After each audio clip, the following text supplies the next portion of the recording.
Welcome to the Human Capital Innovations Podcast, your go-to source for personal, professional, and organizational growth and development. We hope you tune in often for all things people management, organizational development and change, organizational leadership, and social impact related. Maximize your personal and organizational potential with Human Capital Innovations Podcast.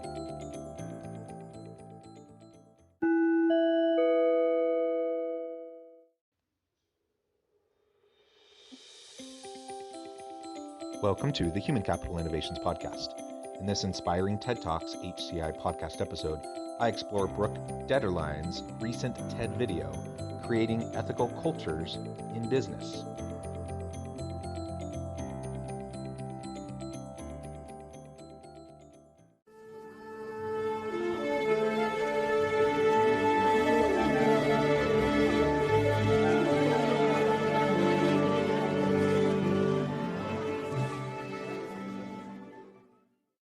Welcome back to the Human Capital Innovations Podcast. It's great to be with you again today for this inspiring TED Talks HCI podcast episode. Today I'll be exploring Brooke Deterline's recent TED video, Creating Ethical Cultures in Business. As corporate director for the Heroic Imagination Project, or HIP, Brooke helps boards, executives, and teams at all levels develop the skills to act with courage and ingenuity in the face of challenging situations. This fosters leadership, credibility, and candor, builds trust, engagement, and reduces risk. Thanks for joining me, and I'll catch you on the flip side of this first clip. Hi. So I got an email last week from the conference organizer. It said, "Good news, you're going after Van Jones." And I thought, in whose alternate universe is it a good thing to follow Van? And then I remembered, I'm here to talk about courage, our ability to act from our hearts in the face of fear, and courage as a skill that we can build with practice. So thank you for this tremendous opportunity to practice. First, let's take a look at what does life look like without courage? The Enron fraud is the story of synergistic corruption. There are supposed to be checks and balances in the system. The lawyers are supposed to say no. The accountants are supposed to say no. The bankers are supposed to say no, but no one who was supposed to say no said no. So has anything changed in the last 10 years? And please raise your hands when you've had enough. Courage. Courage to act, courage to stand up, to speak up, to push back on harmful practices and unethical behaviors within business. This is what we need more of. We need more executives, more leaders within organizations who are willing to speak up even when it's hard. Speak up when their voice is needed the most. She gives the example of Enron, and everyone listening to this podcast knows all about Enron, I'm sure. Systematic failure across the board in terms of checks and balances, the systems that were supposed to monitor and keep in check the financial behaviors of the organization. But don't be fooled, Enron's only problem wasn't cooking the books and its financials, so that's what it gets the most airplay that people talk about the most. It was a sick culture, hyper-competitive, misogynistic, incredibly hyper problematic in terms of discriminatory practices, especially towards women and women of color, just unethical across the board. Cooking the books was just one manifestation of it, and probably the main one that took it down. But there were so many other negative things just baked into the culture of Enron, and nobody was willing to stand up, to speak out. And I ask myself, where was the senior HR person in that organization at that time? Where were the other executives who were supposed to be monitoring and keeping track? Where was the board? Where was the auditing firm? And where were the lawyers? Why didn't anyone speak up? And it comes down to a lack of courage. When facing those types of situations, it's just easier to be quiet. It's easier to think somebody else will speak up and to outsource your own responsibility because you can just assume someone else will. Well, we know from research that usually no one else will. If you know about something that needs to be addressed, you have to speak up. So she starts to lay out the importance of courage. And she asks the question, who has had enough? And I don't know about you, but I've had enough. I'm sick of corruption. I'm sick of unethical leaders.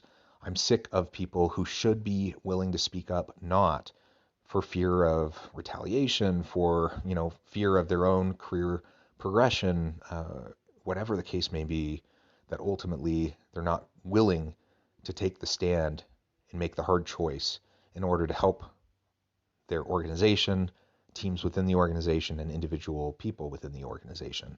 Not to mention other stakeholders, the environment, consumers, who also get exploited through unethical behaviors of corporations. We need the courage to speak up. Yeah, me too. And it doesn't have to be this way. What if the people in these circumstances had the courage and the skills to act on their values in the face of fear? I met a man who did, in exactly one of those types of circumstances. We'll call him Ted. He found an illegal trading ring in his department, and he didn't know what to do, so he did nothing.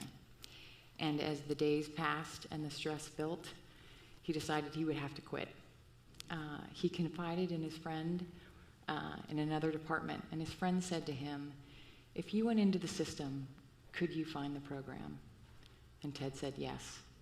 And his friend said, "Then you have no choice." And what Ted says is he was reminded of who he was, of his values in that moment reflected by his friend. So he came forward and justice prevailed. It doesn't have to be this way.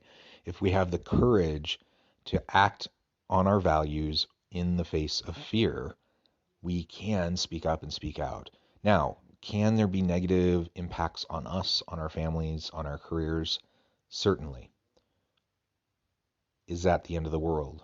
I don't think so. And when we're talking about wide-scale fraud, when we talk about the Enrons or the Wells Fargos of the world who are perpetrating fraud that negative impacts so many people, how could we look the other way because it'll hurt, potentially, it will hurt us and our family? Do we care at all about all the other hundreds, thousands, millions of people that also may be hurt if we do nothing? I know that's an ethical, moral quandary. I know it's a tough thing, and I do know it takes courage. But we just need to exercise more courage to live according to our values. If we collectively did that more often, then these sorts of large-scale systematic ethical lapses within organizations simply wouldn't be able to occur, because you put in place these systemic these mechanisms to provide checks and balances to take away the opportunities for people to perpetrate these types of unethical behaviors and this type of fraud and corruption. With those in place, if people are moral, honest people of integrity, and at least most of the people around them are the same, these types of situations just won't happen. Yet they happen constantly. They happen repeatedly. We hear about it in the news all the time. And something like an Enron occurs because so many people weren't willing to speak up and to speak out. There are so many examples of this. I don't want to bore you with my own examples. I also don't want to get political, but I just see so much hypocrisy out there. And I see so many leaders saying the right things, but behind the scenes in their boardrooms with their executive team, they undermine their very own words with the actions that they take that are morally and ethically questionable at best. Even if they are technically legal, ultimately that doesn't matter. We need to treat people better than just technically doing what is not illegal. So I commend in this example that she provides this man who was at first going to just step away, made the decision that he just didn't want to be associated with it. That's good. I mean, I think it's good. We all need to be willing to step away if and when circumstances require. But his friend reminded him who he is, what his values are, and that if he did nothing, the problem would persist and it would hurt so many people. So he had to do it. He had to do what was right. He had to speak up. And because he did, justice prevailed. I had my own subtle experience with powerful situations. I was working for a company, and I found out the CEO was doing something unethical and illegal. So I called a meeting with my boss, the CFO, and his other direct reports in a scenario that looked shockingly like this stock photo, and went to deliver the news, and I knew he would struggle. Although a very ethically driven man, the CEO was also a good friend of his. So I delivered the news, and he looked at me and he said, "I think we should do some more research and give it a little time." I was so dumbstruck by the answer that everything went into slow motion like it did when I was a kid playing soccer.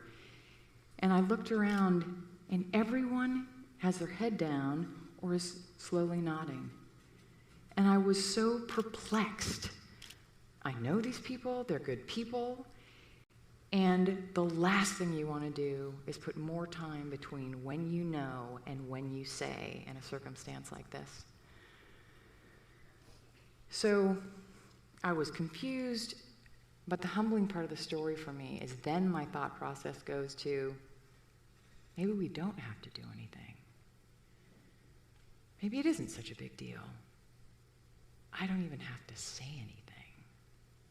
And then I was given a gift. The CFO was called out of the room for a minute, and in that moment, I remembered, this is one of those moments. This man hired me because he believed in me. He believed I would do my job and act on our shared values when it was hard. So he came back into the room, I stepped back into time, and I said, we should go to the board. And he paused, and he looked at me, and he nodded, and we did. But what I will never forget is that I am, and we all are, vulnerable to situational influence all the time. It's just natural human wiring. I really appreciate her example that she shares, and she's right. We're all vulnerable. So we can all sit here thinking, oh, if I was there at Enron, or if I was there at Wells Fargo, I would have spoken up. I would have stood up to the corruption, to the unethical behaviors. She found herself in that her own situation, and she had to make a decision. She decided to step forward to go and talk to the CFO and to raise the issue. But then the situational pressures were such that even then she knew what needed to happen. She then started to think, well, does this really need to happen? Do we really need to press this? Can we just wait? Luckily, she had a moment to pause, to think, to reassert her commitment to doing the right thing, and she was able to move forward to bring the issue forward and push on the CFO to make sure that they went to the board and talked about the corruption and the fraud of the CEO. But just as easily, either she could have found herself in the same situation and not brought it to the attention of the CFO in the first place, or she could have gone to the CFO, and then when the CFO said, let's just wait and see, she could have said, okay. She could have just caved to that influence of the CFO, or she could have simply, in a lackluster kind of passive-aggressive way, done kind of the bare minimum to do the organization's due diligence around the concern, the unethical behavior that she found out, in order to tidy up, potential liability that the organization may have if it came out that they knew about the behavior of the CEO. Organizations do these types of things all the time, and legal compliance is important.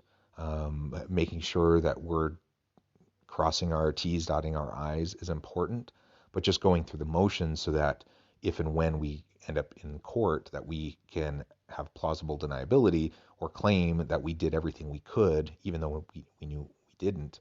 That's just not enough. We need people to have the courage to stand up. And she did, thankfully. And they were able to resolve the situation. I've found myself in similar situations many times. And I would like to say that I'm always the most courageous, but I'm sure that's not true.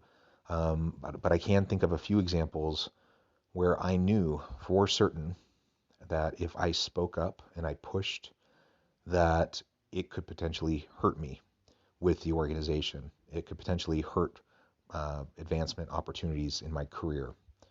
But I spoke up anyways. And when I was dismissed, I spoke up again, and I became a bit of a pest about it. And when I was dismissed again and again, I continued to reach out to broaden the net of people who are aware of the issue, because the key executives in the organization didn't care. They didn't want to address it. They didn't feel like it was a problem worth their time or attention. Eventually, I was able to help enough people in key positions in the organization understand the real problem, the depth of the issue at hand, and they ended up reversing their decision. If I hadn't spoken up, it certainly wouldn't have changed, but I had to push. I had to push repeatedly with many people over weeks in order to get things to come forward. And I'm not saying this to pat myself on the back. I'm just saying this to illustrate, again, along with her illustration, that it is hard. I did pay a price, very much so.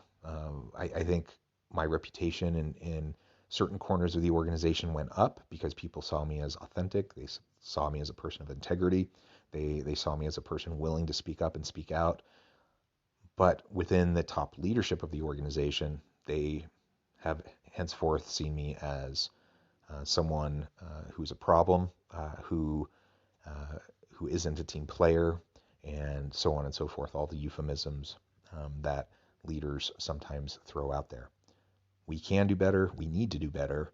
I'm nothing special, but I did find myself in a privileged position where I could afford to speak up, even if they did their worst and tried to hurt me, that I knew that I was at least somewhat protected. And if I didn't, who else would? And so I did. And luckily, it at least for the most part, worked out.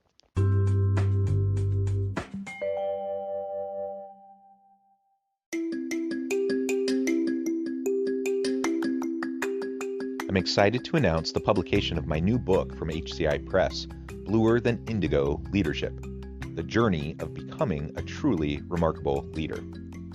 Early in my adult life, I learned about an Asian proverb that translates as bluer than indigo. If you think about the color indigo, it is a brilliant, deep, and vibrant blue, what some would call the bluest of blues. To have something that is bluer than indigo is rare and truly remarkable.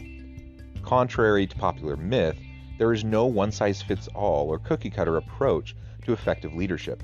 There's no silver bullet, no secret sauce, no go-to model that will solve all of our problems. The truth is, great leaders have all had their unique strengths and flaws, and have all had to discover and then pave their own distinctive path in their life's journey to fulfill their leadership potential. Bluer Than Indigo Leadership will help you discover your own path and explore those ordinary, everyday actions that will help you respond to an uncertain future and produce extraordinary results for individuals, teams, and organizations.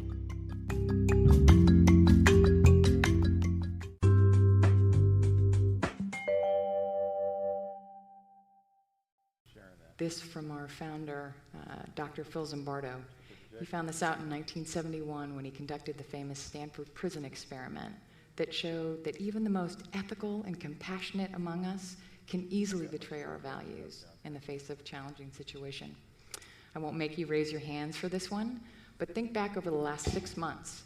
How many of you have been in a situation where you thought, someone should do something, or I should say something?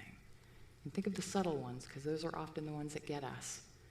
And you and no one else did anything. It's natural. It's a natural human tendency to be a bystander, to follow a leader or a group that we know is doing something wrong for a sense of acceptance or a sense of security. The good news is we get to choose. But it's even harder for us in business to do the right thing. Research out of Harvard on ethical fading shows that when we're focused on operational objectives and you throw pressure on top, sound familiar? The ethical implications of our acts will fade from our minds. Pay attention when people say, this is business. Find out what they mean when they say that. Ethical fading. The ethical behaviors of our actions will fade from our mind. Couple that with the bystander effect, that most people will follow a leader, even when that leader is doing unethical things, or they'll be willing to just stand by because they think someone else will do the hard work of speaking up. It's why we see atrocities happen all over the world, human rights violations, exploitation within organizations, corruption, fraud, all of these things. Most people are generally good people. They would never do anything like that themselves, but they just stand by and watch while they see atrocities happen because of the bystander effect. And because of ethical fading, once you're in business, it's even harder because we're operationalizing all these different tasks that have to be done, and we just think about the efficiencies and effectiveness of what we're doing in our tasks, not necessarily zooming out and taking the big picture look at the implications of what we're doing or how it might impact other stakeholders. So when I'm teaching students at the university, MBA students, about ethical decision making, one of the very first things I talk about is the bystander effect. One of the first things I talk about is ethical fading. And then we talk about stakeholders. We talk about unintended consequences. We talk about do no harm. We talk about making sure that we look from a systems thinking perspective at all of the things that we're doing within an organization so that we can see truly what the impacts are or might be of our actions. Our good intentions aren't enough. Even if we have good intentions, we have to be willing and have the courage to speak up, to speak out, and to really think thoughtfully about our actions, their consequences, and then make reparations and apologize if and when our actions are harmful to others, even if that wasn't our intention. Because of the difficulties, the systematic difficulties within organizations, and because we don't do, frankly, from my opinion, we don't do enough teaching and training around core values and ethical decision making in business schools and in organizations, we see the perpetration of fraud, corruption. We see people cutting corners that negatively impact the people within the organization, customers outside the organization, the environment, and so forth. And we can do better. So now the good news is we get to choose. Between stimulus and response, there is a space. And our work is about using that space to get us to reconnect to our values, to our hearts, to our natural wisdom, to act courageously. The kids in our program call it the magic pause button. The way we do that is we use something called social fitness training. It was developed over 25 years by Dr. Lynn Henderson.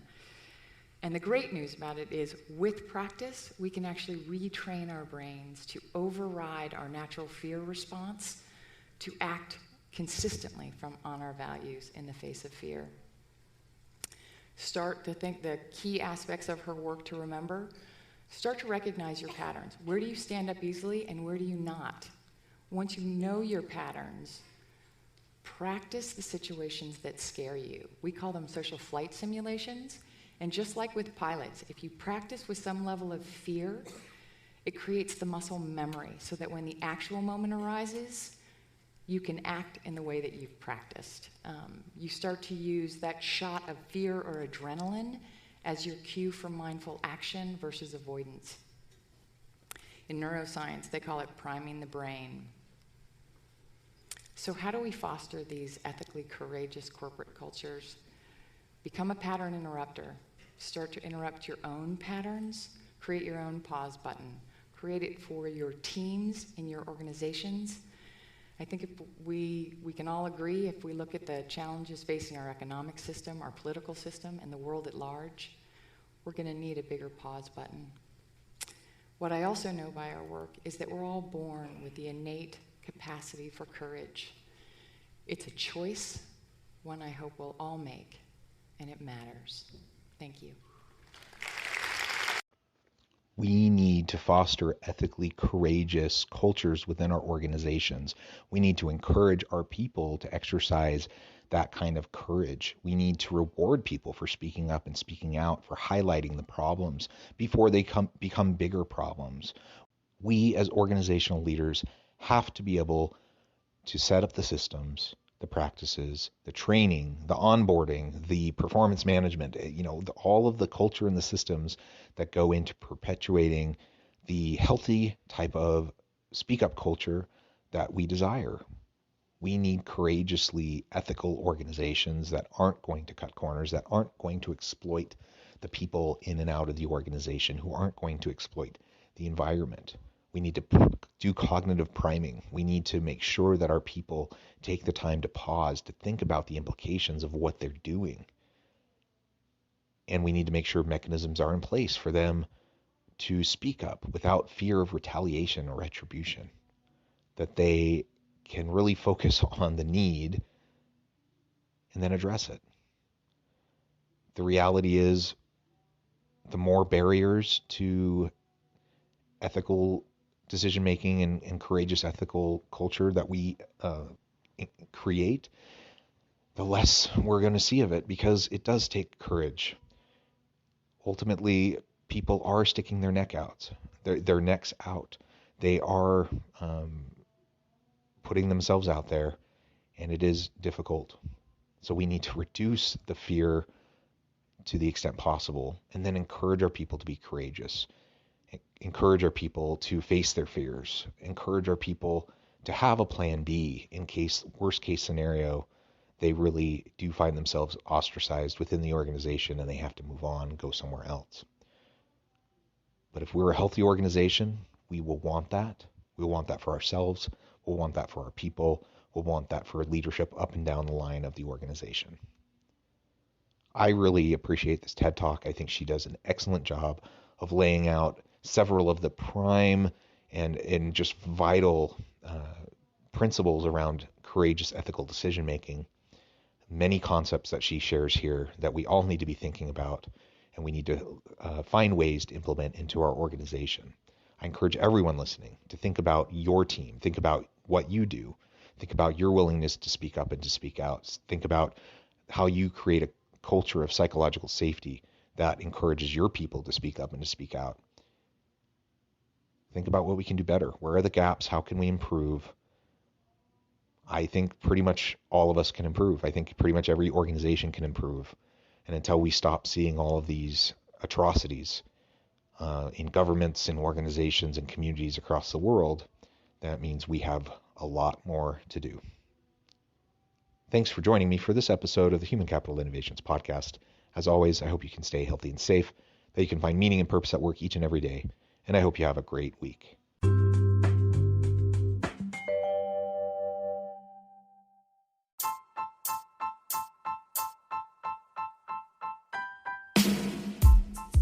The alchemy of truly remarkable leadership. Ordinary, everyday actions that produce extraordinary results. Consider how the nature of work has shifted over the past 50 years. With increased globalization, rapid technological advancement, and the shift in economic composition, the average job of today looks very different than the average job of 50 years ago. What will the jobs and organizations of tomorrow look like? Moreover, what does this all mean for organizational leaders? What are the core competencies and capabilities of organizations and their leadership that are prepared for continued disruption and geopolitical and socioeconomic shifts? Regardless of what the future holds, increasingly, leaders need to be socially minded, data-driven, decisive, champions of talent, and disruptors of the traditional notions of leadership, teams, organizations, and work.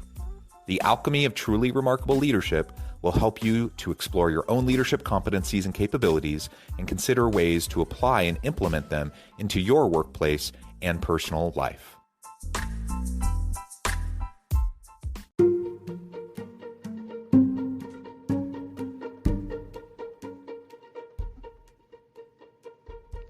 Check out Human Capital Innovations magazine, Human Capital Leadership. Human Capital Leadership is a free, interactive e-magazine with the mission to help individuals, leaders, and organizations find innovative approaches to maximize their human capital potential. We publish issues quarterly in August, November, February, and May. Take a look at the latest issue and let us know what you think.